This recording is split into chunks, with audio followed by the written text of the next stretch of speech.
For this special episode, we read Hunt Me Darling by Maree Rose. FBI forensic profiler Agent Alexandra Darling is known for her unsettling affinity for murderers and their victims.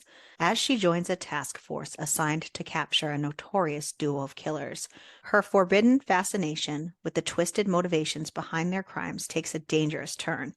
Delving deep into the darkness, she finds herself entangled in a dangerous game that blurs the lines between hunter and hunted, love and obsession, one that would forever redefine her understanding of desire and the depths of her own soul.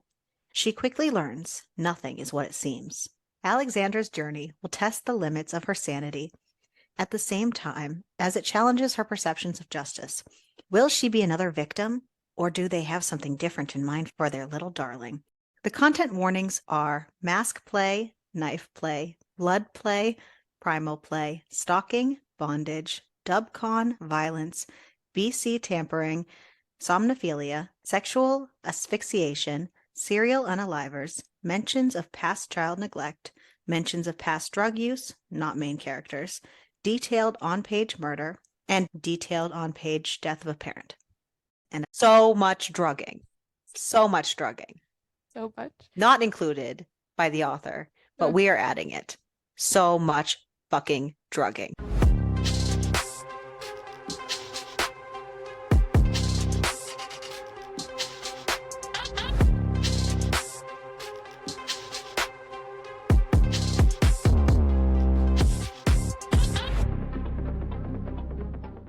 She also includes a playlist. And the dedication for this book says, for those who grew up wanting to play all the dirty games, well, how about the dirtiest game of truth or dare you hopefully won't regret?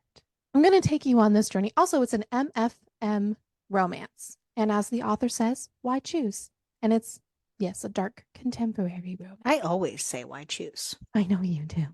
This so far, though, is the longest book that I have had to do for the podcast. So we're going to see how this goes. And it could go great or terribly bad. This book starts off with a prologue. So Alexandra Darling, FBI. The thing I do appreciate, though, is that the side note besides this, the blurb for the book does not give away anything, because we have read plenty of books where it does, and then it just ruins it for me. I do feel like that knows that she knew what happened at the beginning. No, I'm saying I do feel like that can be difficult for a lot of people. Yeah. To put enough in the blurb to catch people's attention and to know what they're stepping into without spoiling it. So yeah, it is nice to. It was good that they didn't put any. Like, I had no idea what was going on in this book.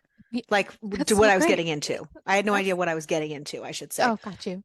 I appreciate, because when I was reading it, I did do this thing. I'm like, did they say this in the blurb? Because I had suspicions of things. I'm like, oh, good. The only name they use in the blurb was hers. And thank God for that shit. Like, that's all I was happy I honestly about. couldn't remember what the blurb was. I didn't either. So I had I to was actually like, look. I was like works good for me. partially reading. So enjoy. That's why I prefer to throw books on my TBR as I go, and then I just go, oh, I'm going to read this one because I don't want to know. Well, there's been quite a few times on here that you'll be like, did you read the blurb? And I was like, nah, I just went in it. And I like that sometimes, because sometimes I don't. Because again, sometimes the blurb gives it away and then I'm disappointed. So I skipped the shopping list on purpose so it wouldn't give stuff away for me, because I knew I was going to read this anyways. Gotcha. So yeah, so the book starts off with a prologue, and Alexandra Darling is an FBI forensic profiler who is fascinated with murderers and their victims. She is drawn to the twisted motivations that drive people to murder. And of course, her skills have spread, so people know about her skills in the field. And she has been assigned to a team to track down a notorious duo of murderers. So she's currently going through evidence on each crime scene. It reminds me of this TV show that I was watching. I'm pretty sure it got canceled, so sad face. But it was a while back where the guy was a profiler. Is it Mindhunter? No, because that's the serial killer one. And it only had a season or two. But the guy was a profiler, and his dad was like a notorious serial killer. And the reason why he is so good at profiling is because he's his dad's son. And it's so easy for him to get into a mind of a killer, because not only is he his father's son, but he had to live that life of his father bringing home women and locking them in cages and all kinds of shit. Was it the prodigal son? Yep, I Googled it. I forgot. So cool, cool beans that you found it.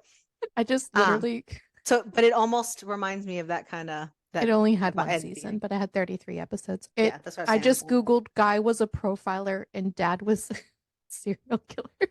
Oh, yeah. So he had that the way of mind. getting into, yeah. Yeah. Yeah. So the victims had been stalked, and this sends a bit of an alert to her, which is wild, but okay. She thinks about being stalked herself, and it really turns her on.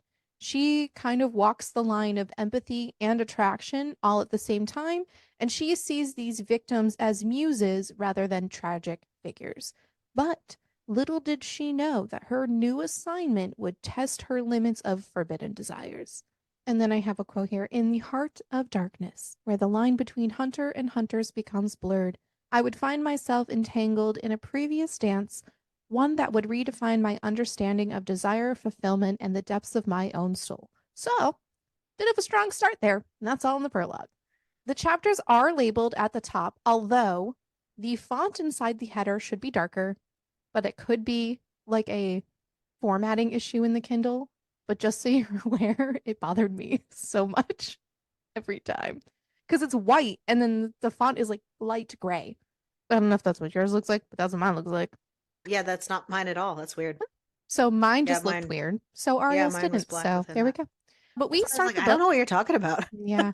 But we start the book and Alex is at a crime scene. So I'm just going to call her Alex for the whole book Because the whole because book calls her the whole Alex. book calls her Alex unless they're using her full name, which is fine. Right. But there's a few media personnel there and they're being held back by barricades. The body that they're trying to get access to is in the center of all this chaos kind of going around. The body is posed and marked and it has the signature of the murderers. Alex is observing from a distance though, and she is taking in the faces of all the investigators and is just studying how everyone is moving about the crime scene. There is one man who attracts her attention, though, and this man is studying the body. And from all of the descriptions that were given, he's kind of handsome. As Alex starts to approach, he intercepts her and asks who she is. And Alec recognizes him as Agent Derek Matthews, who is also on this new team. She recognizes them because she is a psycho who pulled all of their profiles, all their jackets prior to joining this team and studied them all so she would know all their names and faces and everything about them before she got there. So she responds with unimpressed, even though she does admire him and she's also attracted to him. He is a super great agent, though she also knows a lot about him because his name has popped up on some of the most notorious cases within the Bureau that she's researched. And Derek introduces himself and says that he feels that there's more to her than meets the eye. Alex responds with, the same could be said for him, and that there's a rumor that he has the uncanny ability to understand the minds of murderers. Derek just says that sometimes the darkness calls to us and it takes a certain kind of person to answer. It hits Alex that they're pretty similar with their draw to Like the calling to like over here. yeah, their draw to the forbidden allure. I love it. And in comes James Bennett, who is the special agent in charge, and introduces her to the team. We learn that James is the one who got her this job, and he's kind of like been a mentor to her throughout her whole career as a profiler. Yes, and then Agent Michael's going to go talk to witnesses, and Derek's going to work super close with Alex, and they're going to start making a profile to try to anticipate these pair of murderers' next move. Derek tells Alex that they're dealing with a pair of highly organized and meticulous killers, and the only reason that they know that there's two of them are from the stalking reports. So the killers use control and manipulation for their victims. Alex just wants to know why and also what makes them commit these acts. So her and Derek really need to delve into the victim's history and all this, but they need to delve into the history of the murderers, but they need to kind of figure out who they are first because that's kind of important. It's hard to create a profile when you don't have any evidence. So they are going to do it based on the victimology and all that. Yep. So Alex has all the crime scene photos on what she calls her murder board, which I mean, yeah. But she finds this to be like a work of art, something that needs to be admired and analyzed.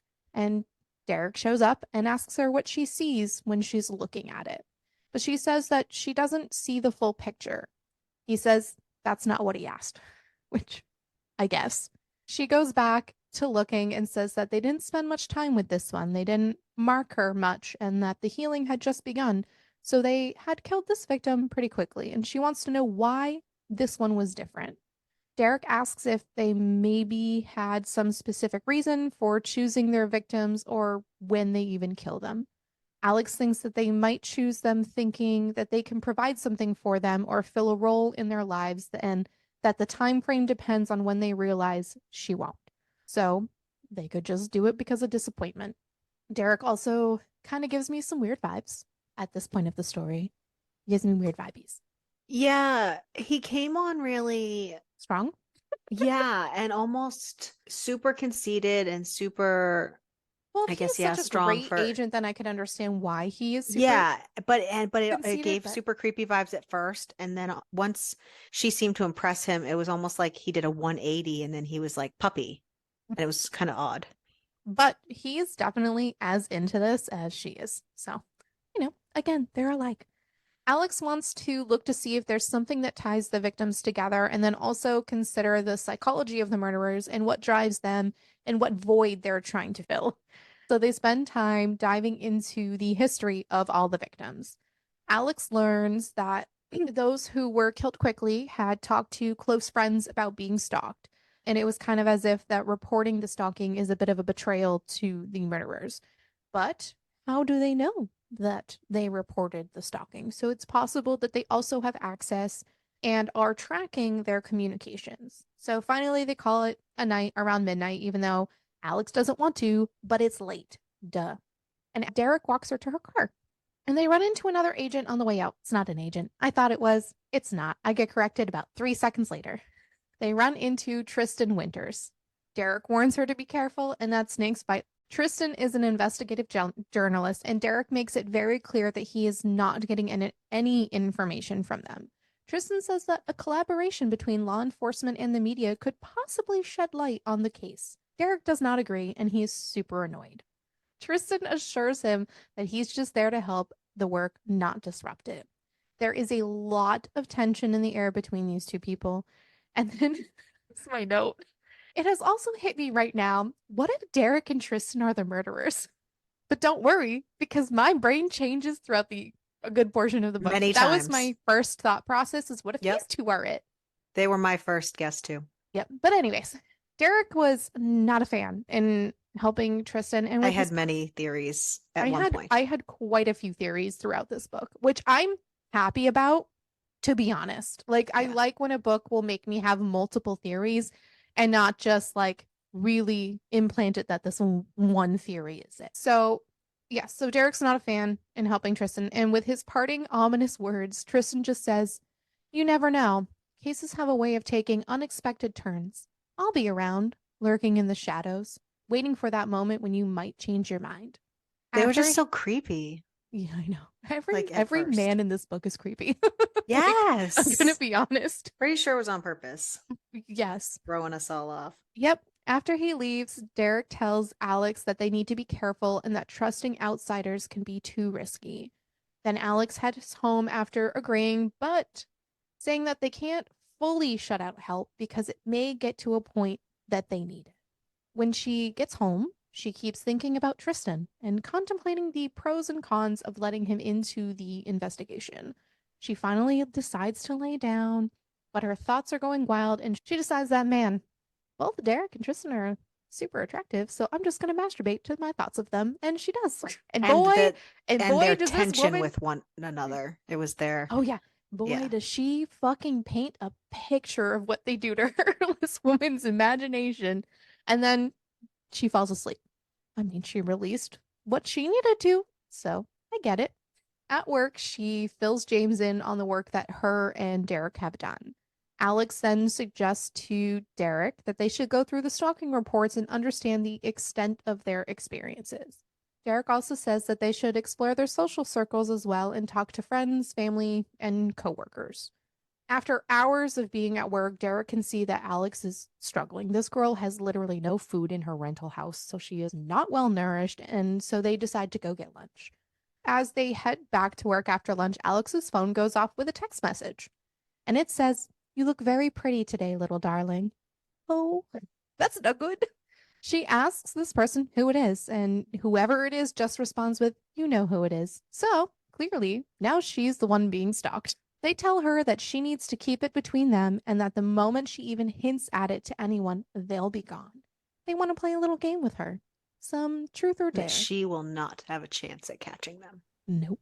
She asks if they're playing this game too or if it's just her. They said they'll play along, but no dares to turn themselves in or tell her their names or anything that could give them away. So she agrees. Oh, she ends up picking truth, and they ask her if she liked the present they left her. That she wasn't as pretty as her, but there was a certain beauty with how they gave her to Alex. She gets a little feisty back to them, and they tell her to be careful. Too much feistiness might get her into trouble. I would personally say that getting text messages from murderers is maybe a little bit of trouble. So just, you know.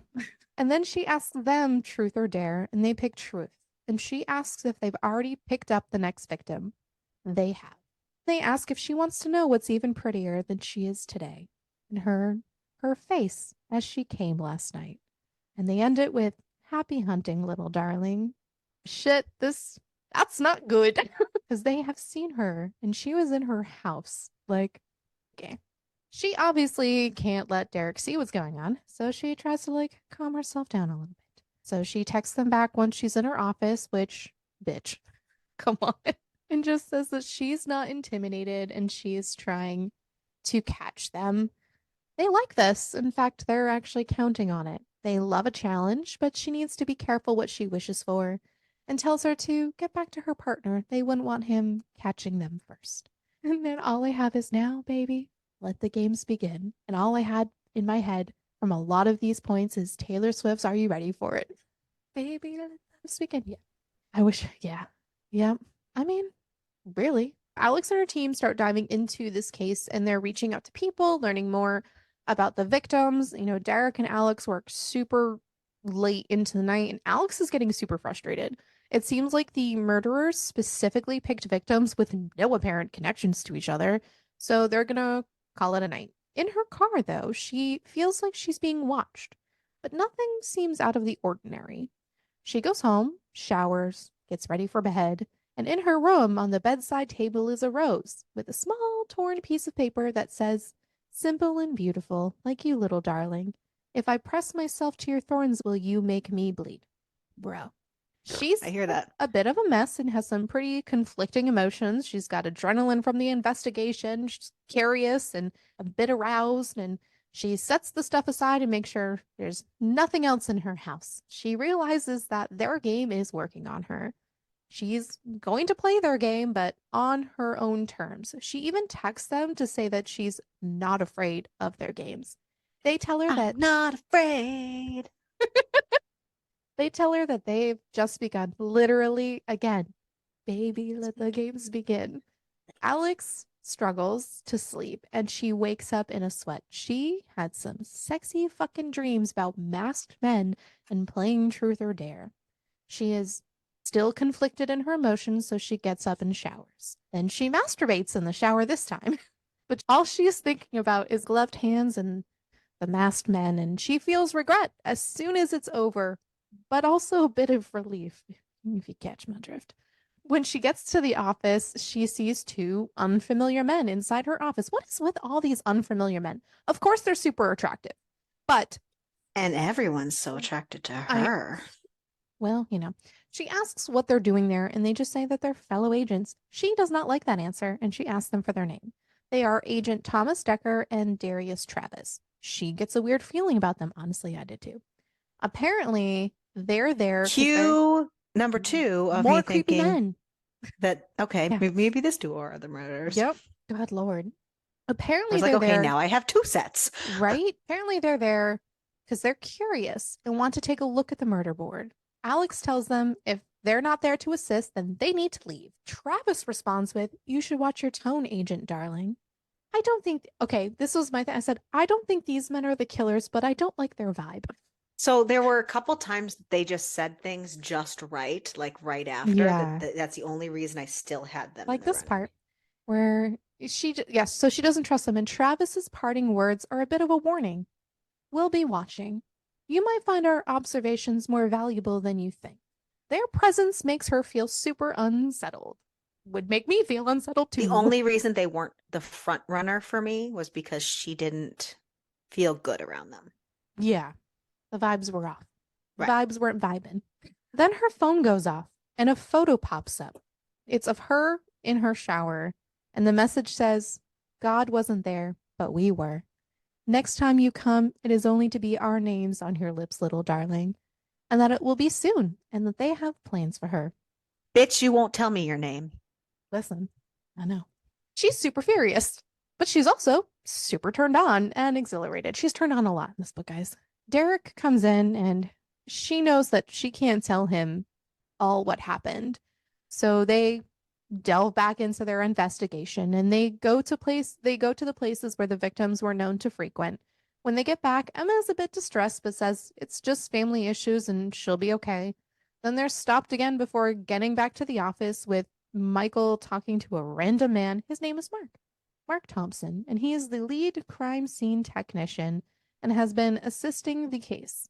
Mark hands over his findings, but they're not really significant. And Derek tells Alex that he needs to head out for an appointment and he'll grab her a coffee. Instead of Derek coming back with coffee, it's Mark.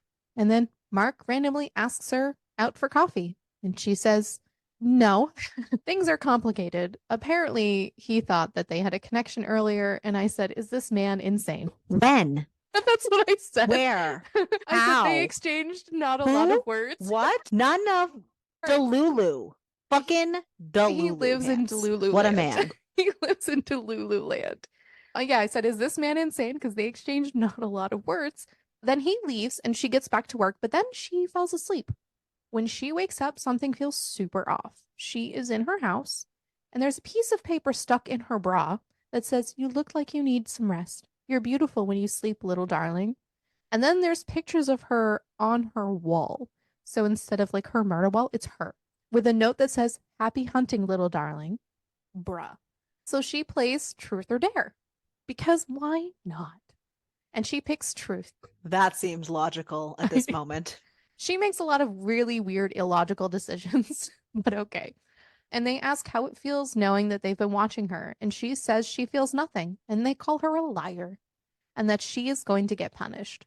They tell her they see through her and they see her hidden desires and to embrace it. Now she's wondering if Mark was involved, which seems honestly like a logical conclusion because he was the one who gave her the coffee right before she passed out. Yeah, Just saying. He I know. also gives the weird vibes. So she goes I back just to. thought he was a sleazebag, though. I still thought it was like them, Yeah. doing the coffee or, you know what I mean? Yeah. It. And this also made me more suspicious of Derek. Yeah. So she goes back to the office and she sees Tristan there and he approaches her. She is not thrilled to see him. He though wants her to like him. Tristan feels like there's there's just more to this than meets the eye. The investigation. And he just really wants to help. Alex tells him no. The He amount this tells guy was like digging, it was just so weird.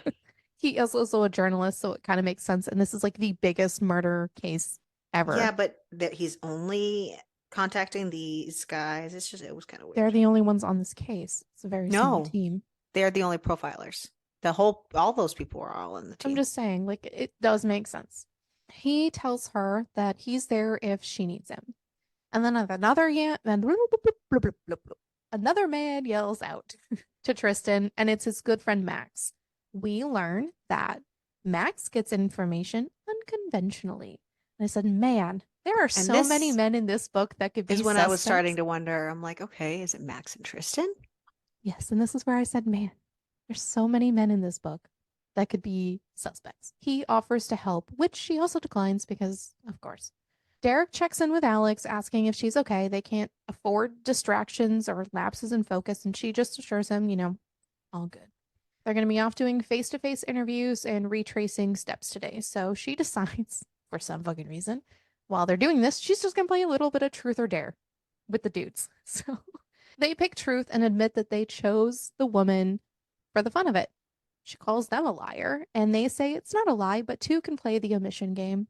And then she picks dare, and they dare her to go to the abandoned warehouse on Elm Street at midnight alone, and there will be a present for her. Do you think she accepts it? Of course she does, because it's a dare.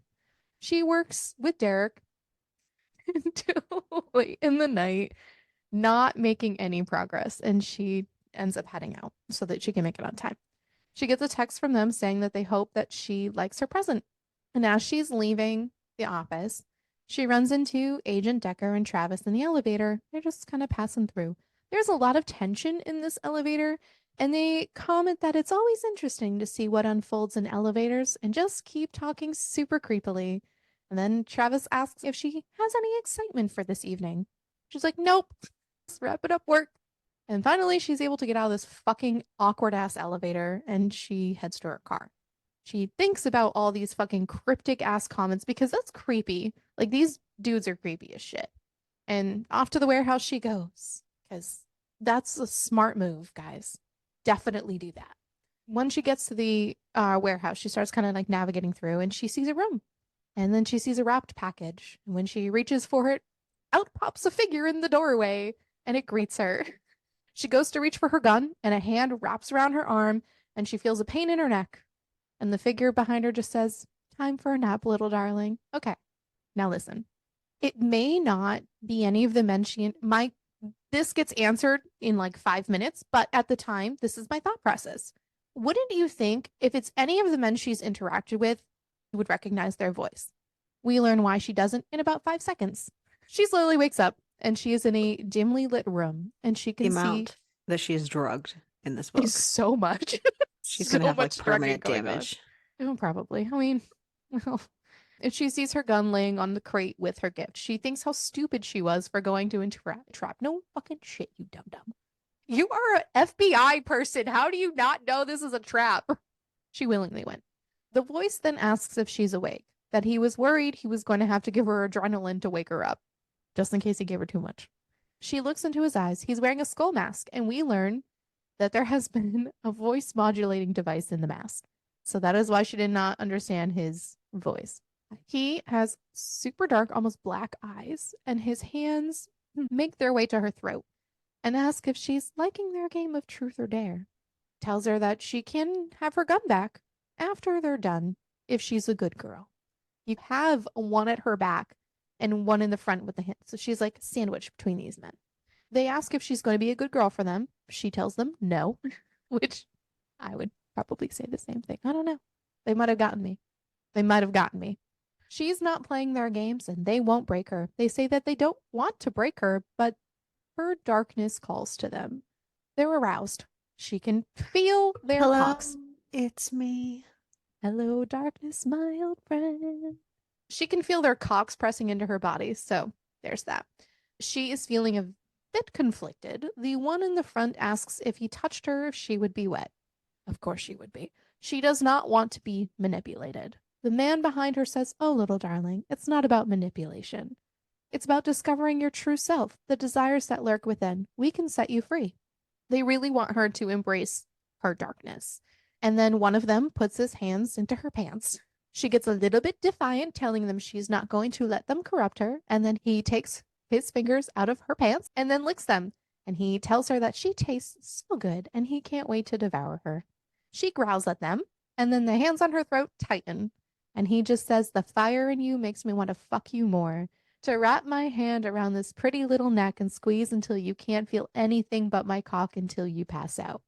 But they said that they really only came here to introduce themselves. They call themselves Truth and Dare. They tell her that she belongs to them now, and they leave.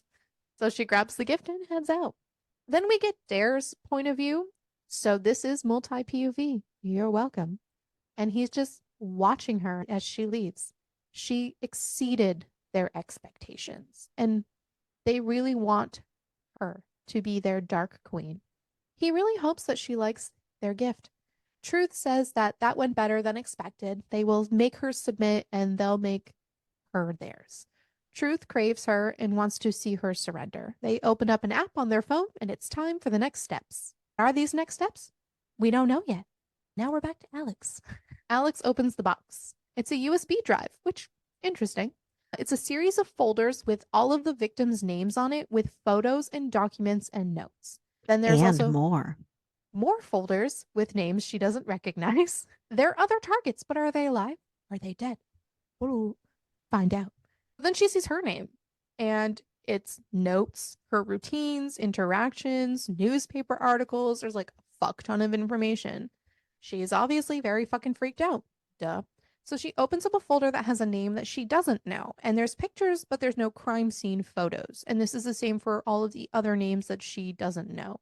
So there's no evidence of harm. So now she's even more confused. And she decides to call them now and asks them, how does giving her this benefit them?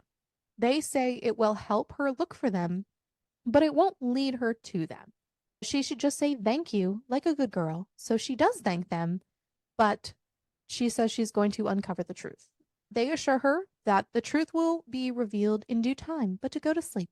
So she heads into bed, thinking about everything she just saw. Her dreams, when she eventually falls asleep, start to kind of intertwine with reality and is basically dreaming of what had happened. This makes her gasp, and she wakes up and she tries to kind of ground herself in reality. She looks at her phone. It's still super fucking early, so she gets up and takes a shower. I'm going to tell you right now, the amount of times this woman takes a shower in the book is so many. It's like therapeutic for her. And at least she's I clean, I guess. understand there's a lot of shower. Better than not taking a shower, I That is guess. true. When she gets out, there's a message in the mirror and it says, "We are always watching, little I have darling." plenty of complaints, but that's not one of them. Really? I didn't have a lot. You are you are the complaint bucket in this relationship. She Stick heads. them in the slot, baby. Mm, It's open. you all heard that Ariel's slot is open. You can just stick it in there. Just for you. Oh, good lord. So she heads into work and she's obviously fucking exhausted. James asks her for an update and she says that they haven't made much progress and that there's no real like breakthroughs. And I said, okay, now I'm super suspicious of James a tad bit. You know what? Everybody is sus. Everyone. Once James leaves her office, she texts Truth or Dare and they pick Dare. She dares them to interact with her today out of the shadows. They accept. So, shit. Derek enters her office and he looks exhausted too. They're spending the day doing more interviews and it's going to be a super long day ahead of them. At the end, she heads home, lays down on the couch, and wakes up to somebody eating her out.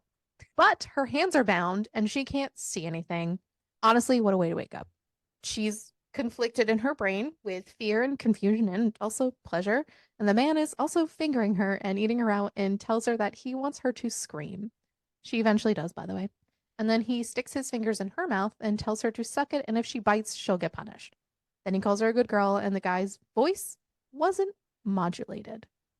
Dun dun dun.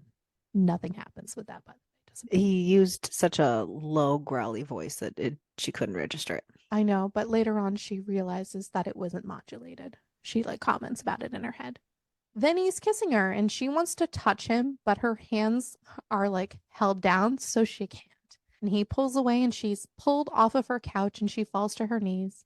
One of them says that's exactly where he wants her, and the voice is back to being modulated. She doesn't know if it's the same guy or not.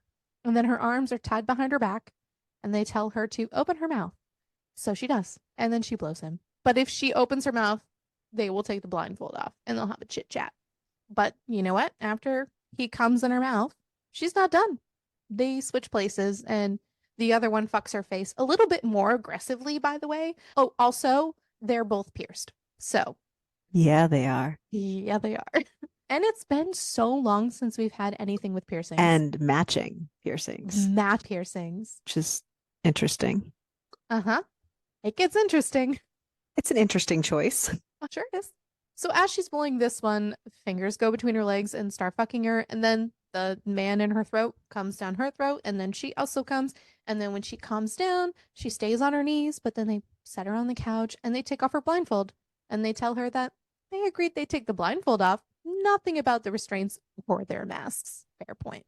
Truth realizes that he's just as obsessed with her, even more, after this whole situation. Her being suffocated with Dick and then coming was basically like heaven to him, and he asks her if they've sufficiently interacted with her today.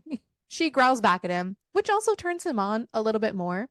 And she asks if there's any point in her knowing which one was which. Dare says no, unless they want her to scream it while they make her come.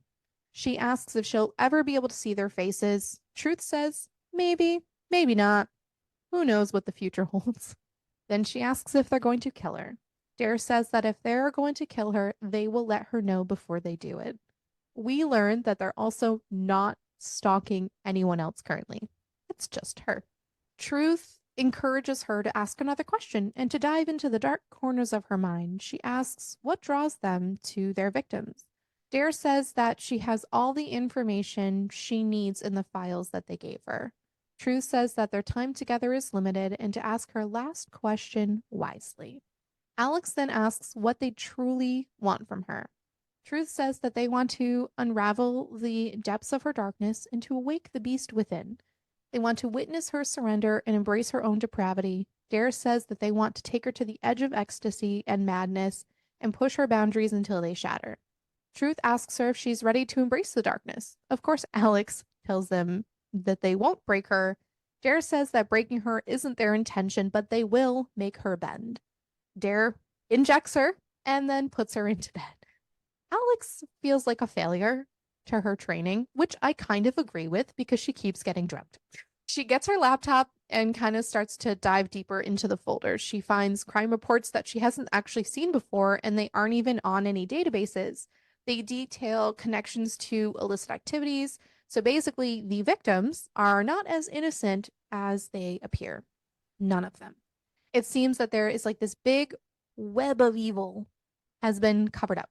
But she's wondering how the fuck they have these files. But if Because they are she can't even find the files. They've been nope. erased in their systems, like the FBI systems and everything. No trace. Yes. So that means that there's a high level of corruption and a dangerous cover up. And who the fuck can she trust now within the Bureau? Well, we were already at the point where we were trusting nobody We anyways, just so trust nobody. And now she's wondering if the killers are the only people she can trust, which is a wild thought process to go through. So she heads to the office where she sees Tristan lurking outside again. Agent Decker and Travis are also having a conversation, and she even sees Mark and James together at the coffee cart. Michael and Emma are walking together and they greet her. She keeps thinking that someone is hiding something. She's or even questioning. everyone's hiding everything. Yep. She's even questioning if she can trust Derek. Derek can see that something's bothering her and asks if she's okay. She just says she's fine, just some personal stuff, and they're off for interviews again. All fucking day, she feels like she's being watched. And by the end of the day, she's just exhausted and goes home and takes, you guessed it, another shower. Really sassy with the shower thing. When she looks in the mirror, after, she's getting out, getting ready, she closes the mirror and there's fucking somebody behind her with a knife to her throat. She comments that she needs better locks. And they're like, you think a lock would keep us out? Fair point. Alex says that it's not fair that they see her naked all the time, but they don't return the favor. Of course, he, whichever the fuck one he is, says, where's the fun and fairness? And he asks her what she would do to find out who they really are. And he's like scraping the knife on her body, and it's actually turning her on quite a lot. She's like, what do you think? I'm not gonna like get sick of your games and I'm gonna report this. And he goes, you haven't, because you're such a good girl for us. You don't want us disappearing like ghosts. Besides, you're too curious and too invested now. I can see it in your eyes. You're already too far down this rabbit hole. How far are you willing to go for your answers? How hungry are you, little darling? Would you let me open your skin with my blade? Would you let me fuck your pretty pussy with my cock? She kind of like wants to know, but she like doesn't want to like give into it because she doesn't really want to lose herself. He tells her that he promises that giving in isn't a path to losing herself, it's the path to finding herself.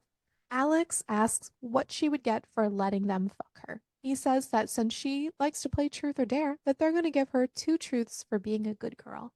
Two truths outside of the game, within the rules. She asks how Truth and Dare first met and came to know each other.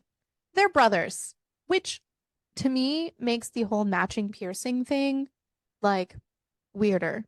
Right? It So, makes a like, lot of this a lot. You know what though? It's fine. And that they met when their whore of a mother gave birth to did you Truth. just go, hey, buddy, you want to go get pierced together? Yeah, Uh, let's get the same one. yeah. Bro piercings. That way, it feels the same. Oh. Except one dick is bigger than the other. So One dick is bigger than the other. yeah. So they met when their whore of a mother gave birth to Truth, which means this person in the house is Dare. All this time, he is running the knife blade over her, and she keeps like pushing her body into his, but then she also pushes it into his blade. And the blade ends up cutting her skin.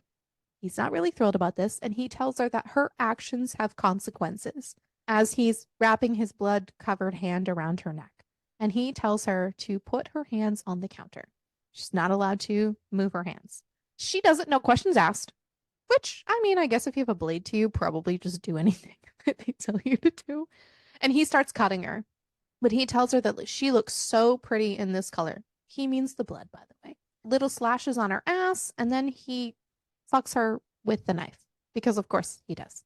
And then he licks the handle of the knife, and then he personally fucks her. He's also choking her while he's fucking her, and then finally she tries to claw his hands off of her neck because she's starting to, I don't know, pass out from not being able to breathe. And right before she passes out, he tells her that he told her not to move her hands. Oh, that's fun times had by all. Anyways, so she starts to regain consciousness and she's being carried. Her wrists are currently bound. And then she feels her hands being raised and attached to something. She feels a blade against her back and thinks, uh oh, I'm gonna be punished now. And the man asks, Uh-oh, uh-oh, uh-oh, uh-oh. skiddios. The man asks if she's awake again, and she tries to respond, but her voice is super scratchy. And he goes, ugh. So he goes and gets her a cup of water, and she can taste that something is in the water. The water is a little off. And asks if it's because she moved her hands and if that's why they're poisoning her, because she instantly thinks it's poison, which fair enough. It's not poison, by the way. He just laughs and says that he's positive Dare has something evil to punish her, but he just wants to hear her scream. So now we have Truth in the room. She definitely thought he was Dare, but he says that he hears that she has a question for him. So now she needs to think. While she thinks, he is going to be playing, and he starts cutting her. And then he is also licking her back with the blood. She asks what made him start killing. Truth says that the answer isn't simple, just that childhood trauma can shape a person, mold them into something unrecognizable. It can plant the seeds of darkness deep within their soul, that the things they experienced growing up were stuff of nightmares. It was a collective of failures and shortcomings that pushed them down that path. The failure of those who were meant to protect and serve, they weren't monsters created overnight. It was a gradual descent. They were broken by a broken world, driven to seek their own justice. And then he marks her ass cheek and says that she'll think of both of them whenever she sits down. And then he puts his knife back in its sheath and he starts feeling up her body and asking if the feel of blood on his hands excites her. And then he keeps touching her. And then she asks him to let her come and that she just literally can't take it anymore. And he tells her that he's not quite finished with her. Then he pushes her, slams her back into a wall, and then he fucks her. And then after a complete sensory overload, and also the drugs, she falls asleep. Dare checks her pulse, and Truth admits that they just love watching her body shut down as she falls asleep, and that she is perfect. Injects her because they don't want her to be awake while they clean her. Dare asks if he took care of that other thing, and Truth says, of course, she won't know a difference, so that's super ominous. And they work together and clean her up, taking care of her wounds, dressing all that stuff. Truth then brushes out her hair because her hair is super tangled from everything. And he admits that he came so close to revealing secrets that they weren't ready for her to know yet. And then they erase any presence of them in her house. Alex wakes up confused. She let two stalkers slash killers fuck her into oblivion, and she loved it. She sees that they cleaned her up, dressed all her wounds, they left a glass of water by her bed, they left some medicine by her bed as well. She also realizes that she didn't even think of protection before they fucked her, which Honestly, in that moment, I probably wouldn't have either. She also realizes that none of the cuts are made visible when she wears her work clothes, except for almost barely the one when she leaned into the knife. So just more confusion is happening. She covers up the bruises on her neck and she heads into work. And she stops at her normal coffee shop for breakfast and she runs into Max in this coffee shop. Honestly, he's also being a bit suspicious.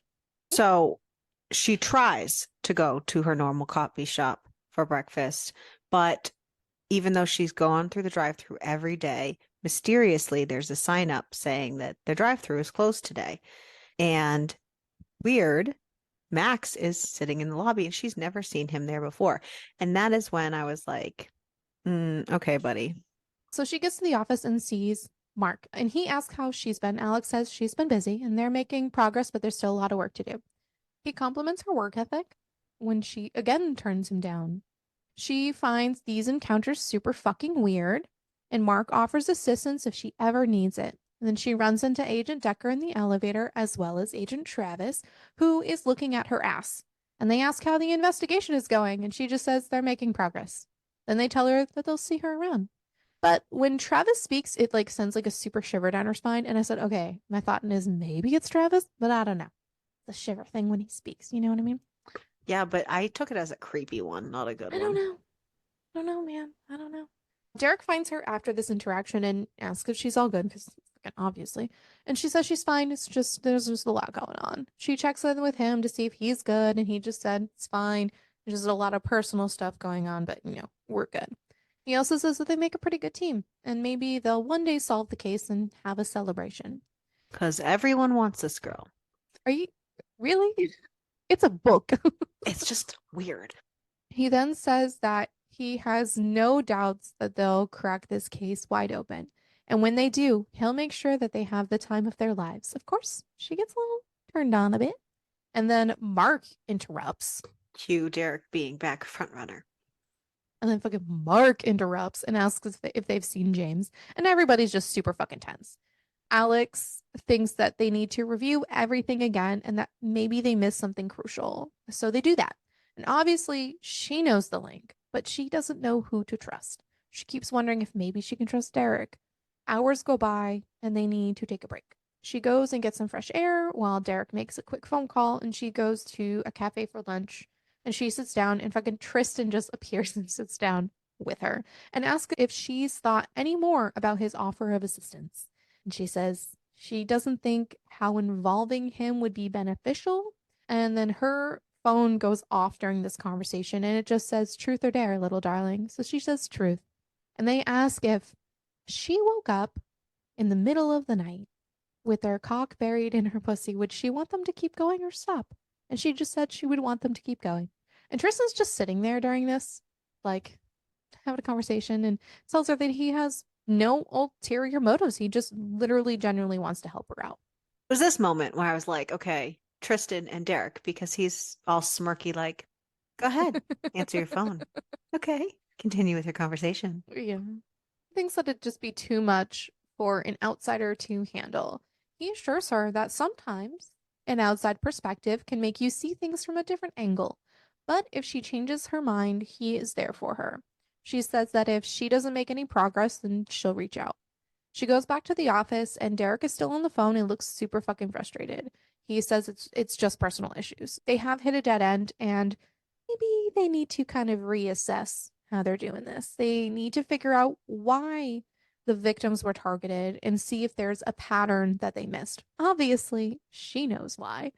And so they pin up the pictures. They're going to kind of cross reference their profiles, but they really do keep hitting dead ends. And Alex finally gets super fucking frustrated. None of anything makes sense. And they have been at this forever with no progress. And Derek suggests that they take a break. They just need to go clear their heads, come back fresh. And then she mentions that if they don't make headway tomorrow, she is going to ask Tristan for help. He just says that if she thinks it'll help, fine, but don't forget that they need to tread carefully. She needs to promise to not let Tristan get too close to the sensitive details of the investigation. She says that they'll be careful. So Alex heads home and opens up her laptop and connects the USB thing and starts going through the folder of the victim before the last one she was looking at. So she's kind of going like individual victims at a time. And the public profile of the person shows a very clean record, but there are illegal activities and dangerous connections fucking everywhere. So, yes, the killers are not just some random psychopaths, but they do target with a purpose. These victims are into some dangerous fucking shit. But now it seems they have some insider knowledge. So she creates a new board on her wall, and it's obvious someone or many people in the Bureau could be protecting the criminal network. But also, what the fuck is going to happen if this case blows up? So she really needs to figure out who is doing the cover up, and she has to be super discreet about it. She can't fucking trust anybody. And then she thinks of Max, which is Tristan's friend. And now he can get information. So she's going to approach him very carefully and make sure that he can be trusted. And she's going to also reach out to Tristan and Max the next day. Meanwhile, Dare is watching her and seeing her make all the connections that they sent to her. He makes hints about dealing with a him, but that she's also going to learn not to get close to other men. She is theirs. They were going to just leave her alone, but Dare couldn't help himself and just breaks into her house. Apparently, Truth had set up a mild sedative to go through her air conditioning into her room. Originally, Dare was super against it, but now he kind of sees the benefit of it. So he goes into her room and starts to eat her out while the sedative is working before it wears off. And then he starts to fuck her while she is still out. And then she starts slowly waking up and he's just fucking her. He does wish that he didn't have the mask on, but Then her hands are on his back. And while he loves it, he can't have that right now. So he pins her hands up. And obviously, she remembers the question from earlier because he sees it come over her face, like as to what's going on. And she tells him to keep going. He says that he came to make a point, and he just says, "Listen closely, my little darling. Your body, your heart, your very soul, they belong to us and only us. No one is ever going to come near them again. Your smiles, your emotions, your moans, your pleasure, it's all ours to claim. You're ours, and we'll do whatever it takes to make that very clear to you." And she totally agrees, by the way. And he just goes, "We will kill anyone who touches you. If they even breathe on you too closely, I will slit their throat and fuck you in their blood while it's still hot. You are ours. Do you understand?" And she just keeps agreeing. And this pussy I belongs understand. You're like, "Yes, yes." "This pussy belongs to us. If anyone even thinks of touching it, I will cut off their hands and make them eat them one finger at a time. And every chance we get, we will fuck you hard over and over, filling you with our cum until you're big and round with our babies. Only death can take you from us now, and even then I would fight him for you." And she just screams God because, and he just goes, "God isn't here, little darling. We are your devils and we own your soul." When she finally falls asleep, he kisses her lips and tells her, "You will never leave me again, little darling." What is this again situation? Add in a little bit more stuff. Alex has zero idea who fucked her, but it's fine. She is addicted to them anyways. I was gonna say she's pretty sure she knows, but Yeah, pretty sure, but she still doesn't actually know, and she doesn't care. She literally doesn't give a shit. She's also trying to think of why they're giving her their secrets. Like, also a solid question. Why her? She needs to get to the bottom of this web soon before she does something that she regrets. So she heads into work. Derek is already there and he looks super fucking exhausted and he thinks that there's something off about this case that they're missing and they have to be missing something. Alex reassures him that they'll keep digging. After spending all day basically getting nowhere, she tells him that they need to bring in Tristan. He agrees, but tells her that she needs to be cautious. She calls up Tristan, bring what up, bitch, and asks him for help. That's not how the conversation went. He says that he'll do the best to assist and to just let her know when and where to meet. She says to meet together for coffee in the morning. She then texts Truth and Dare and plays a bit of Truth or Dare. Why? They pick Truth, and she asks if the women were involved in the same criminal organization. They say yes, but they were only servants to a bigger monster. She asks who, but they say it's shocking. she asks who, but they say it's now their turn. On her way home, she notices a note on the front door, and it says Truth or Dare. And she's like, "Fuck." And so she goes inside her house, and there's a small vial sitting on her coffee table that says, "Drink if you dare." Okay, Alice. She contemplates it briefly, but then fuck it, she drinks it. And then she passes out. No, thank you. Hard pass. When she wakes up, she's surrounded by trees and her arms are bound in front of her.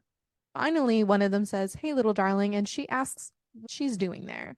They tell her it's time for a little role play and they're going to hunt her through the dark in the woods. She asks what will happen if they catch her. Maybe they'll fuck her. What do you think's going to happen? I don't know. Like, Maybe they'll fuck really, her, or maybe they'll biatch, kill what her, do you think's or going to both. happen? Right. Like, couldn't you have thought this out in your brain? No, because she just woke up from I being know. drugged, Ariel. But she did to herself. It depends on their mood. Alex says that it hardly seems fair to make her try to escape with her hands bound, and they respond with that this is her punishment for moving her hands when she wasn't supposed to. If she makes it out of the forest, they'll take her home as though this has never happened. She says no. Just kidding. No, she says, sure, she'll play along, be their little rabbit, even scream and shout and be loud. But she wants something in exchange. They say fine, but she does not get to specify what she wants. And then they tell her to run. So she does. And she's running through the woods. She finds a stream, decides to follow it. She can't see them, but she knows they're there. Like they're fucking playing with her. And every time she thinks that she's escaped, they just boop, pop up.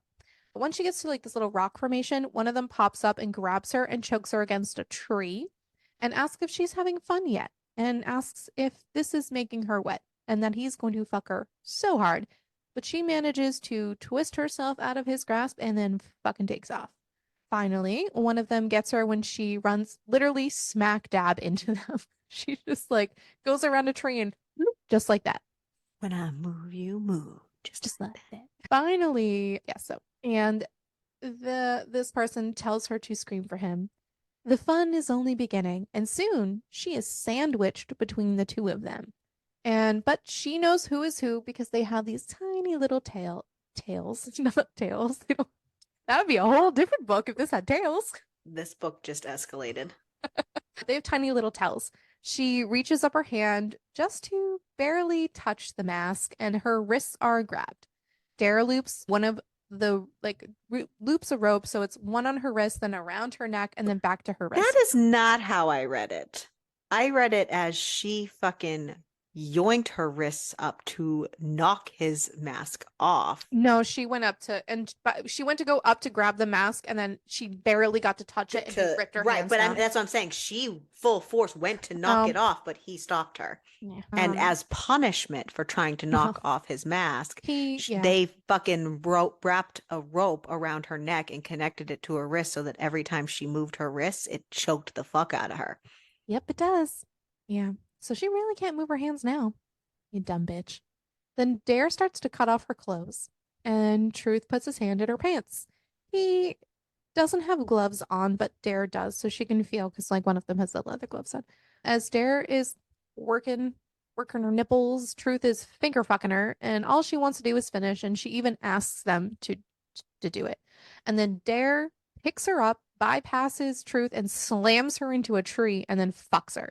And then he slams her to the ground and starts fucking her there. And Truth is just on the sidelines over here, stroking himself, watching. And then Dare rolls her on top of him, and she starts unzipping his hoodie, all while choking herself because that motion, she can't go very far.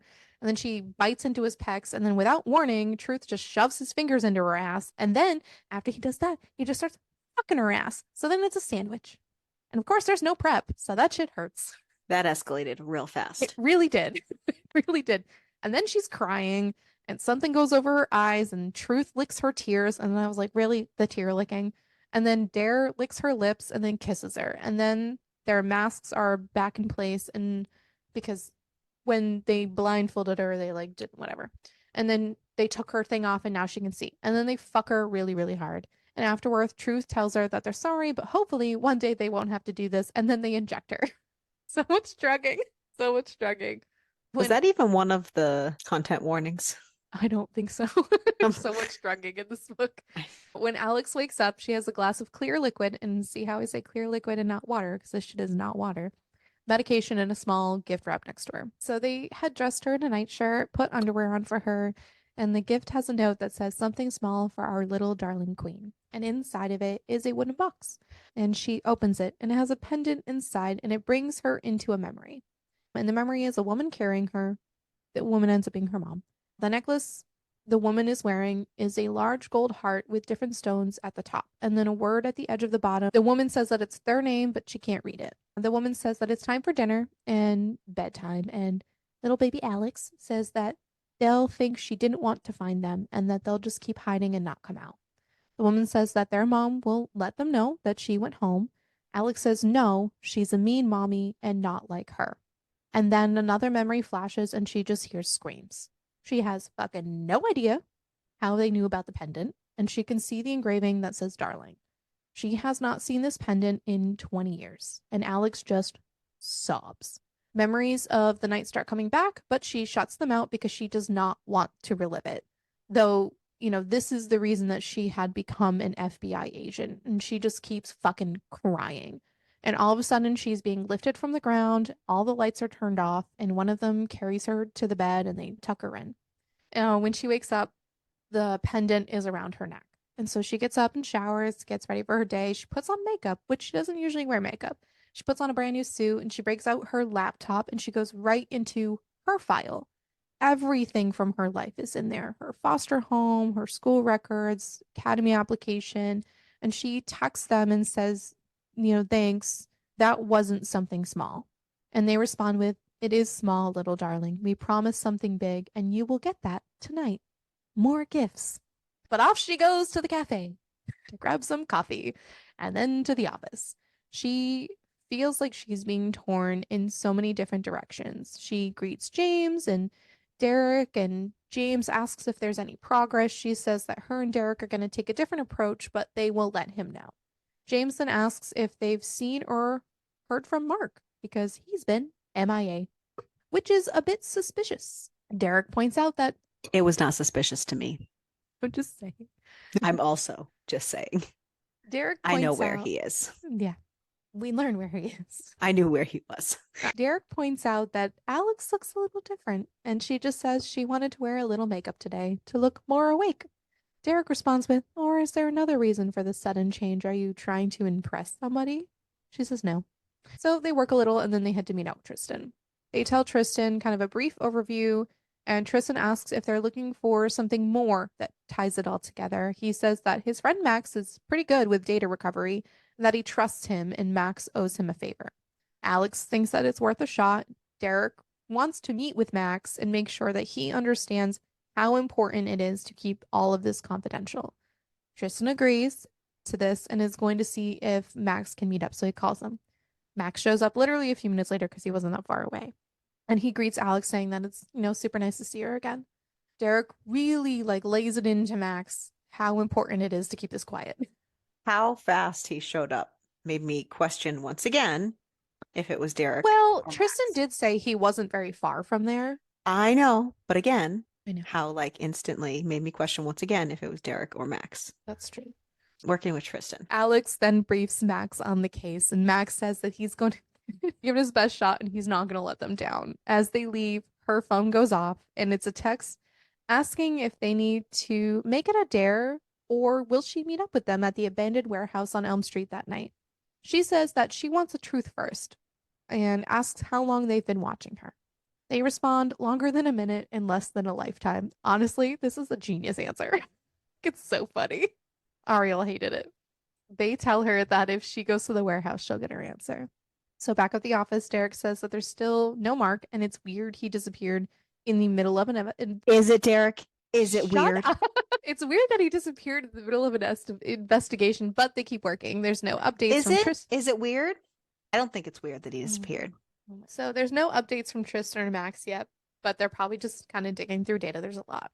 Hours later, Alex finally just decides to call Tristan and she asks about any updates, and he says nothing yet, but Max is still working.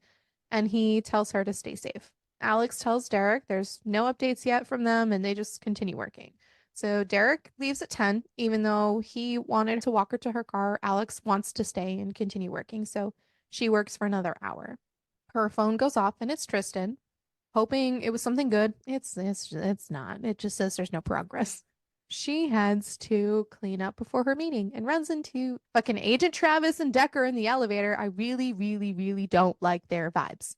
They ask her how the investigation is going, and she says it's progressing. And they comment about the Mind fact your own that business. Don't you have your own work to do, no, fuckhead? they comment about the fact that she looks lovely. Travis says, it's not safe for a pretty little thing like you to be wandering alone in the dark. There are all kind of dangers out there. She says she doesn't need help, and Decker just Like you? responds with, feisty, agent darling. I like that. That's a bit ominous. But, and this was the thing, and it's like, and I didn't get the vibes because of the way that she didn't respond to them, but The he, wording. they, yeah, Because they called her feisty a a lot. lot. Yeah. She tells him that she doesn't care what he likes. Agent Travis is getting a little bit too close for comfort, and Decker just tells her to relax. They're being fucking creepy. And she finally gets to the garage and says, it's been a pleasure, but she has places to be. And Decker responds that they're not done with her. They'll be seeing each other soon. Well, Bye, Felicia. that makes her super fucking tense as shit. She makes her way to the warehouse, but she feels like she's being watched. Making my way to the warehouse. Gotta go see Mark. Make sure that's my present. Let's go, yeah. She makes her way in, and while she is on the way, At least that's what I had in my head. she feels somebody behind her, and then her wrists get grabbed by Dare because she goes to grab for her gun. And they just, bloop, and he just says that he was starting to get a little worried and that he expected her to be early.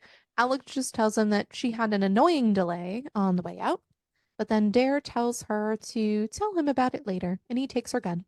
Dare tells her that he missed her against him, and then he sees her pendant and tells her that he's glad she's wearing it and to not hide it. Weird.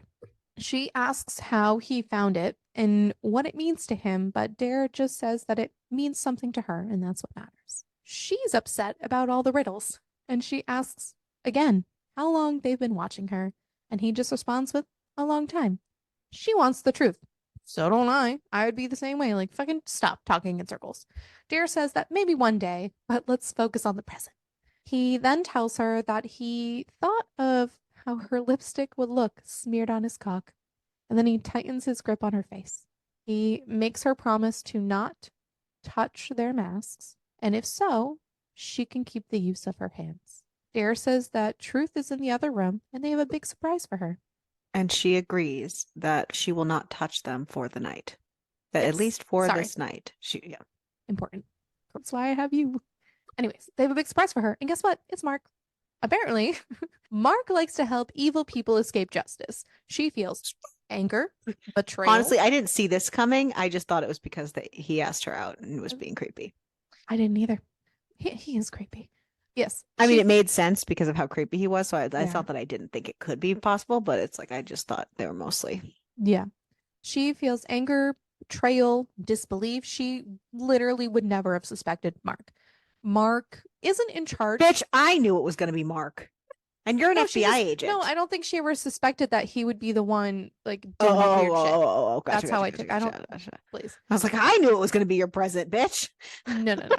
Mark isn't in charge of the corruption, but he is still a pawn. He's assisting in covering up crimes and he's destroying evidence. Apparently, Mark tried to go after what was theirs, and they're surprised because Alex is a bit old for his tastes. Mark, for the record, likes young girls. And in exchange for the cleanup work that they pay him by giving him young girls, he takes care of all this stuff. And then those girls are never seen again. Truth has been cutting Mark, it seems. Alex sees blood on his knife that he's holding. And then a ringing in her ear starts happening as all this information is like coming at her and she fucking passes out. She doesn't actually pass out. She blacked out. And well, at first I thought she passed out until I turned to the next chapter. So she blacked out and she stabbed Mark, which fair fucking enough because this dude sucks. Like terrible human being. Of course, her doing this turns Truth on, but he also tells her that when she stabs someone, she needs to mean it.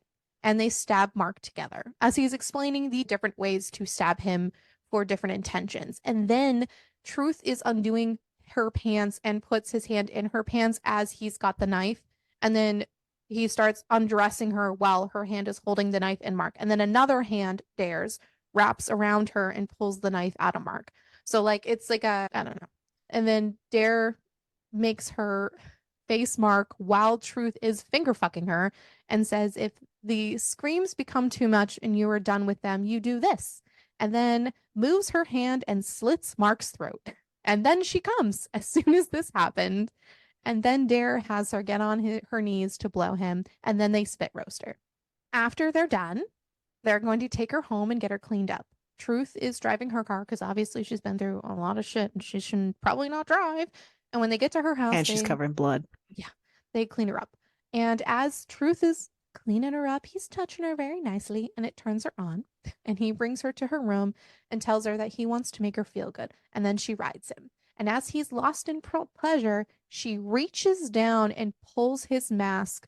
It says mask down. I got confused. I would have. So he had a hood. Oh, that makes sense. And then he had like one of those. Yeah. Gotcha. See, this whole time I was thinking mask like a ski mask. Gotcha. No. But it makes sense. That makes more sense. She pulls his mask. The first time they said it, how they took the mask down to like lick her or kiss her or something. That was the first time I was like, I had to read it and see how they were doing it.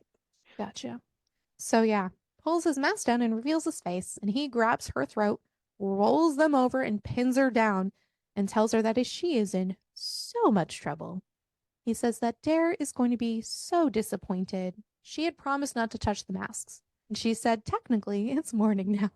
Which, yes, he laughs a little bit, and then he fucks her. And then she moans his name. Guess what? It's Tristan.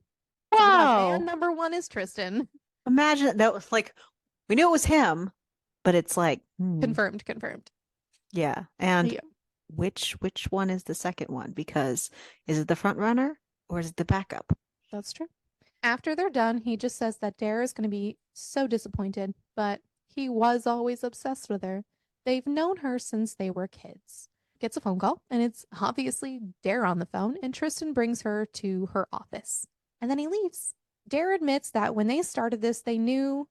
I thought he got the phone call because Dare was arriving at the house and he like gets her like dressed. They get dressed and he leads her out into the living room and that's Dare's walking into the house and then he's like, bye. See, I read it that he brought her to her office. I didn't think they drove anywhere. They didn't. The office in her house. Oh. She has like a whole, the office in her house where she keeps like all the crazy shit. And Dare admits that when they started this, they knew that they would call her, like, because she is a very popular and very good profiler. So when this whole situation, they had also tried to reach out before, but they thought that she had actually found a very normal life. But then he saw her in newspapers and saw that she had an affinity for death and murderers. So obviously it's not a normal life. And she asks him if they thought of how she would feel and that she still has a job to do, And then Dare tells her to just shoot him. If she wants to close the case, to just shoot him.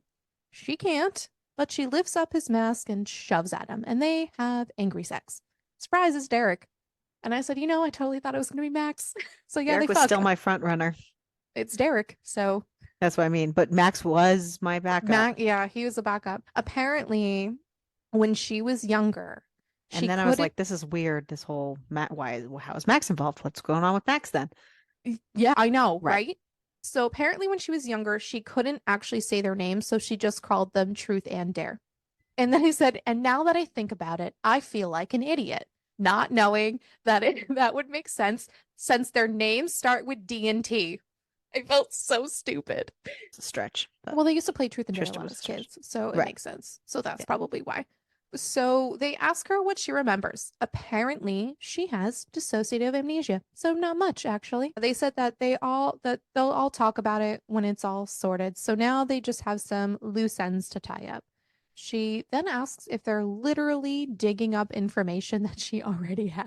Because apparently the stuff she has. And she was so angry because Derek is sitting there been basically playing her, pretending to look for information with her when it's been him. I mean, yeah, I'd be pissed too. So apparently the stuff that she has, Max had already given to them. And now he's pretending to look for it. But only because she wasn't supposed to connect the dots yet or Right. remove their She wasn't masks. supposed to know it was them. Right. No. It So would have been revealed in due time, but she kind of sped that timeline up a yeah. little bit too much because she doesn't know how to keep her hands to herself. So they're Can't going to keep punish my her later hands for to that one. myself. But at least it will be enjoyable for her. But now they need to clean up and go to work. And this part was weird because she goes to take her birth control pills, and then Tristan just tells her not to bother because they So haven't worked. fucking weird. I did see someone had commented that this was something that they didn't like. It was Um, ick. Tristan tells her not to bother because they haven't worked since the first night they fucked her. Only She's, because it was just so like well, that they it's made a one comment thing. about it too. Yes. And it is popular in some stalking things in like territorial, like she's mine, mine, mine, mine. But this one just had so much going on Yeah. that your killers, like it was it was just a weird add-on. It was like trying to do too much. But yeah. So she's obviously angry because, duh. They tell her that she's theirs and they're not letting her leave, even if they have to make her stay. What the actual fuck, guys, is what I have. Derek comes back with coffee because he had left to go get coffee and stuff. And she just tells him that if he gives her that right now, she might just throw it in their faces. Derek is confused as to what the fuck Tristan did to piss her off in the brief period of time he was outside of this house. And she asks whose idea it was that she needed to be knocked up to stay. Derek just says that they won't apologize. So why would they apologize? Because men. And he just says, "Don't mistake us for good men, little darling. There is no line we won't cross to keep you by our sides." She gets over being mad pretty fast. And Derek's phone goes off and Faster says, than me. "It would take me about a year to get over No, I that." meant faster than me in real life about these fictional people that I have nothing to do with. Derek's phone goes off and says that they have a new crime scene to look at and evil people to catch. Huh, Alex asks surprise. how That's why they had to rush off to work because they knew they'd have a crime scene. well they even said that like they're Right. gonna get a phone You call. They already didn't, know but that yeah. they're gonna be attached to this. Like Alex asks how he can be both the FBI agent and the killer, and Derek just says that it can be challenging, but he's been doing it a long time. And being at the crime scene that he knows he's the one who did it can be hard, but there's a level of detachment involved, but the ends justify the means. Sometimes there's no other options. So off they go to work the scene, and everyone on the team is a bit emotional because it's Mark. Emily doesn't know how this could happen. James thinks that they should pass it off to another team, but Derek insists that Mark himself has worked with a lot of other teams, so it'd be the same if they worked it than just their team. And James agrees. Alex hugs Emily and tells her that they'll get through it and their necklaces tangle a little bit, which I still don't understand the point of that part, So but okay. I'm going to tell you right now what the Okay. point of that was because I knew it in the moment. The necklaces tangling was the moment for her necklace to be seen Oh, okay. by someone else there. So that's why I was like, okay, the next person who interacts with her, I said is going to be like the bad guy. God, you I said see? because they made a big deal about this necklace thing, and that person is going to clock the necklace, and it's going to be a thing. And then guess Yeah. who shows up? Yeah. Yeah. Also, apparently, Michael and Emily have been seeing each other. So that's cute. Derek then brings Alex home, but he says he'll be back. Alex takes another shower, and her mind starts to drift off. And now she's thinking that there's an actual chance that she could be pregnant. Clearly, they knew what they were doing when they were banging her. And suddenly, a knock at her door happens, and it's James. He just wants to come in and talk. She asks if everything's all right. Weird vibes going because that's why she asks if everything's all Yeah. right. He But says that again, weird. Someone showed up that was there at the scene not everyone after has seeing our thought process. her necklace. Well, if you follow, but I'm just saying follow, yeah, follow the breadcrumbs. So I was like, oh, Yeah. James. And then my Mhm. brain went, wait a second. Yeah. Wasn't there a flashback that said Uncle Jimmy's coming? Yeah, at the beginning Yes. when she Yeah. had that flashback of the boys. Right. So I then just that's when I forgot to was mention like, that part. Yeah, but that's okay. But then I was like, because most of that's coming up too, like a and then I repeat of that. went, right. But this is what was my brain when he knocked on the door and was there. And I was like, oh. There's some And then I crazy was shit. like, oh, and Yeah. I was like, ah. Yep. He So. asks her if everything's all she asks him if everything's all right, and he said he was gonna ask the same thing because she was a little different at the crime scene today, and she seemed a bit detached. Then he starts to get a little bit angry, saying that she was supposed to have found them by now, and it triggers a small memory in her mind for a very brief second because it's the tone of voice that he uses. And he tells her that she's not trying hard enough. And then he sees her necklace and he asks her where she got it. She tells him it was her mother's and that it was in her belongings. She's lying. He accuses her of lying and asks where she got it from. She's a bit confused and says that she doesn't understand why he's asking, that it was her mother's, so why wouldn't she have it? But then Tristan shows up behind him asking, yeah, why wouldn't she have it? And the fact that it was hidden in your safe, James, says silly fucking place to hide something you took from a dead body, Jimmy. And then we get a memory of Alex at 8. James is her Uncle Jimmy. She knows when, well, that's what she calls him. She knows when Jimmy visits that she needs to keep out of sight and not make a sound. She then hears talking and goes to listen. Jimmy is telling her mom that she can't back out and she didn't She want, hears arguing, and her well, mom sorry, sounds like worried, and yeah, and that or she else she can't wouldn't back, have come out. yeah, it's telling her that she can't back out and she didn't want any of this to happen. Jimmy is fucking pissed. Basically, Jimmy is having her mom deal drugs and manage all of his whores. Jimmy then starts choking the mom and telling her that she doesn't have another option and she needs to do what she's told, or her and that brat will be out on the street again. That she needs to keep sucking his cock and letting him fuck her when he wants. Her mom says no. She doesn't want to do it again. She watched Beth almost overdose on drugs while men did terrible things to her, all while her girl is playing with her sons. So Beth is the boy's mother. She's going to take her, Beth, and the kids out of this. Jimmy then She's going to slaps start her. a fresh life. Yeah, Jimmy then slaps her and tells her that she's going to be here until he says so. And then when she's gone, her little brat will pretty Take much over. take over for her. Her mom does not like this one bit and jumps at him. She ends up finding a knife, threatens him with it, and her mom is trying so fucking hard to fight back and goes at Jimmy again, but Jimmy ends up stabbing her and he rips off her necklace. When he leaves, she comes out and goes to her mom and tries to get her up, and her mom just tells her to be brave, be strong, and remember that I will always be with you. And then her mom dies. So Alex finally remembers that James Bennett is a fucking monster.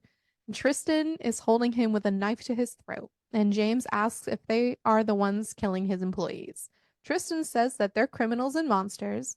Derek tells James that Alex is the one who killed Mark, though. Like, they can't take credit for that. Alex did it. Derek and Tristan are confronting James about what he used to do to their mom. James is now asking Alex if she's really going to let them do this. Dum dum. Of course. They just You told you killed her she killed mother. Mark. You killed her Right. mom. They just told you she killed Mark. Do you think she's going to let you go? Right. She tells him that he's lucky she doesn't have a knife in her hands or he'd already be dead. Derek starts tying James up and says that there are two names that keep popping up in the files, and it's Decker and Travis. They're going to make them take the blame for everything. Tristan says that they're not just going to kill James. They want to make him feel every ounce of pain that they felt. Alex then asks what would happen if Creep 1 and Creep 2 failed at seducing her, because obviously that's what they were trying to plan on doing. And that if he would have done it himself, she remembers Under what, James' orders so that he could get the information faster to find out who the killers were. yeah, she remembers what he told her. She's sorry, though. She doesn't have a daddy kink, but she's now very fond of the concept of thrusting things inside of others. And then she stabs him in the abdomen.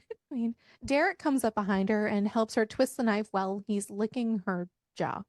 As she keeps kind of taunting James, she keeps stabbing him. She wants him to die very slowly. And Derek says that he's getting impatient and either kill him now or he's going to fuck her while he's still watching. That would probably put a point right into James.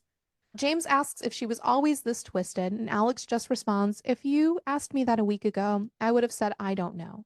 But now I do. I'm their little darling, their goddamn queen, and then she buries the knife into his chest. Tristan grabs her and says that he needs to fuck her. So she rides Tristan's face, she blows Derek at the same time, and then Tristan flips her onto her back and fucks her and then rolls her on top, and then they sandwich her again. And after they're done, she thinks about how all the blood is going to be a bitch to clean up. She's going to lose her deposit. Surprise, they're the landlords. Derek and Tristan take the body away and she sleeps. And she wakes up the next morning in a little cuddle puddle with the two of them. and they tell her that they won't call them in for this murder because it would be a conflict of interest. She's worried about Decker and Travis, but they made sure that the call didn't go to them either and to like not stress about it because it won't be good for the baby. She rolls her Like they're eyes. sure that the evidence that they have put in will make it to the right places. Yeah, she rolls her eyes, but they still want her to take care of herself and they got her vitamins and stuff. And so they get up and get ready and sorry, I had to burp. And Derek and Alex head to the office. Max is there with all the evidence and hands it over. Derek says that she'll find everything in there, but with a little extras that'll lead to Decker and Travis. Decker and Travis end up getting arrested, and Alex asks to be permanently moved to this specific field office. And her and Derek get moved to a brand new team, which they trust because Max looked into everybody on the team and no one in that team is corrupt. So that's good. Derek and Tristan talk her into moving in with them, and she also starts to have pregnancy symptoms, and boom, she's pregnant. Everyone's happy. And then we get an epilogue, which is just years later, and Derek asks her if she wants to play Truth or Dare. Tristan is playing with their twin daughters. She says she's not up for running, so she's picking Truth. And he asks her if she's happy. She says nothing could make her happier. Max has found some information, and they've been focusing on corruption and adding people into their organization, and they've come across like this group of vigilantes, and she had Max look into it. They recruited Emily and Michael into their little fold, and they explained how everything had actually gone down, and Emily said that she wished that she had been there for both of the deaths, which I love Emily. That's great. She asks Derek truth or dare, and she asks if she thinks the girls will eventually want to kill him for naming them after another game. And he just smiles and says, who doesn't like a game of hide and seek? Because their names start with an H and an S. So, and that's the book. And that's it. Yeah. Who was your favorite character? Max. Max was a good. Max was good. Probably go with Max. I kind of liked Emily though. Like, you tell this whole crazy ass story to her, and she goes, "Yeah, I wish I was there to kill them too." Who was your least favorite? There was so many. Honestly, probably Alex, if Yeah. I didn't pick one of the bad guys. Only just because she is supposed to be an FBI agent and she made so many dumb choices. She was just stupid. Yeah. I don't like when women are billed stupid. I mean, there are plenty of stupid women, but like, I don't, we don't need to add more of them in I the just world really by didn't like reading. Uncle Jimmy. Oh, obviously. Yeah. And it sounded like the boy's mother had, Yeah, some issues. yeah. She was a So, shitty mom. So you know what? The boy's mom. yeah. Yeah. Because I mean, even Alex had like as a child had commented that the mom was not nice. So Right. there But was we some didn't like get weird any shit really going on over insight. there. Yeah. Yeah. Okay, okay. So let me pull this up. Amazon. This is a 4.2 and Goodreads gives it a 3.9. What did you rate it? Nope. I What gave it did a you 4. rate it? I enjoyed myself. I had a great time. I enjoyed myself. So I liked the premise of the book, and I liked the story, and I liked all the different back and forth with the characters and the mystery of everything that was going on and, what actually happened and everything. But I had some issues. First of all, the writing itself it was written a little, for lack of a better word, it was written a little novice-like. It definitely could use some work. The dialogue was awful in many places. It was just basic and repetitive constantly. For instance, like I went to search for a word and I ended up seeing the same sentence over 20 times. And it was just very basic in parts that I feel like it just could have been, with this cool of a story, it just could have been scaled up to be, okay, I'm reading a good book. And you know how I feel about when somebody writes about kids and it's clear that they don't know anything about kids because you write about an 8-year-old that can't read, can't speak, can't like have any kind of concept. So the only thing that I can say about that is you have to understand the mother's background and the way that her, like they grew up on the streets and they had to pull her from the streets. So there's no way that this child had public education and there's no fucking way. I can understand it. Maybe, but she was carrying her around at 8 years old. It happens. I've seen it. I know, but I just wish, I could see it from the demographic that the kids were supposed to be, and that's why I can understand it. Yeah, I just feel like she was written as like a 3 or 4 year old. Even in that context, because she was written like maybe a toddler, but like, you know what I mean? In that demographic, I felt like she was written more as like a 3 or 4 year old.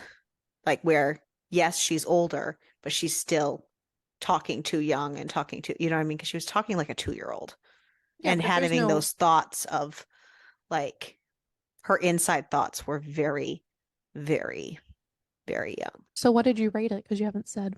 I know I was getting there. Oh, I was just got you. explaining what I thought Gotcha. about the book. And, I felt like that birth control piece was just kind of added in just for shock factor versus, you know what I mean? I felt like this could have gone through a good beta reader, a good editor, and it would have been amazing if somebody had gone through it because the story was really cool. So I gave this 3.5 stars because I Oh, not that really, bad. really liked the concept of it, Hmm. but the writing took me out of it in many Yeah. ways. And it wasn't necessarily that it was bad or Contrary to everything Ariel has just said. no, no, no. I meant the writing. It wasn't necessarily that it was bad writing or it had a lot of errors or continuity issues. It was just It just wasn't a style for you. it just sounded young. It sounded like a really young writer. Like it sounded immature. And I don't think this author is. So No idea. I'm pretty sure she's not a high schooler. So, No, no, she's right. But I meant that's the voice that this gave me was got and the you. the word choice and the sentence structure and everything, it just sounded very immature and very young. Gotcha. That's all. Like young adulty. But The second book in this series comes out in July. there's a second book. Yeah, Are there different characters or are I they don't know. I don't know interconnected? anything about it. Oh, there's I just know no that it's the Darling Games book 1 and 2. There is literally there's no information.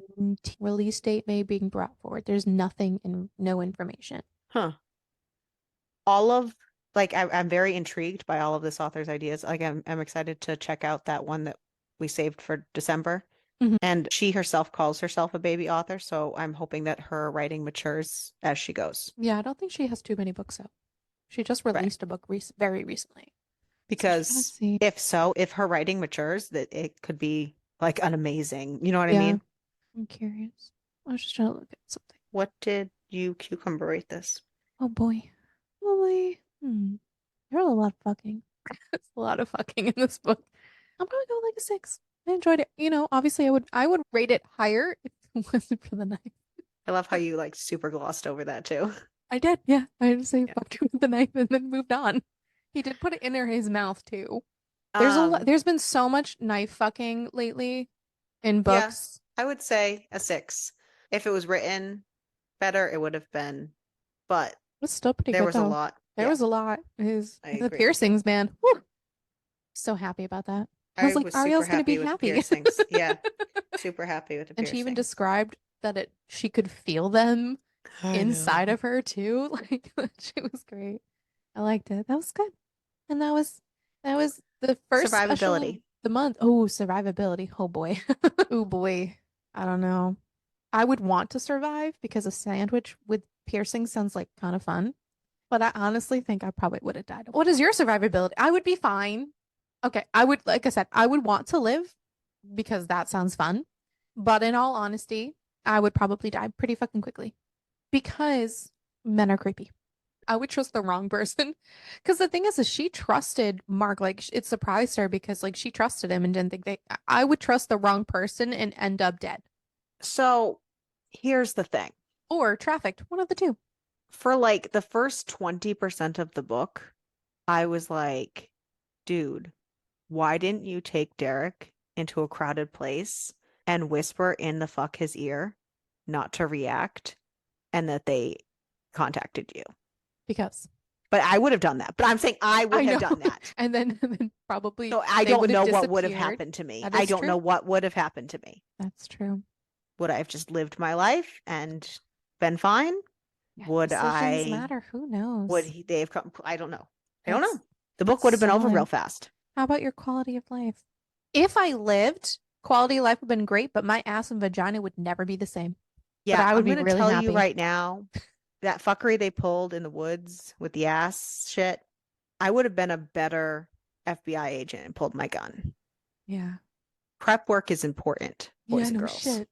It is very important. I don't like it. especially with piercings. Mm-hmm. Yeah. Yeah. Yeah. Well, they just wanted her to remember them. Oh, yeah. As she's Um, bleeding, I don't even like that. we know. Anyways, So join us next time as we hunt yet again and make sure to keep reading. and keep it smutty.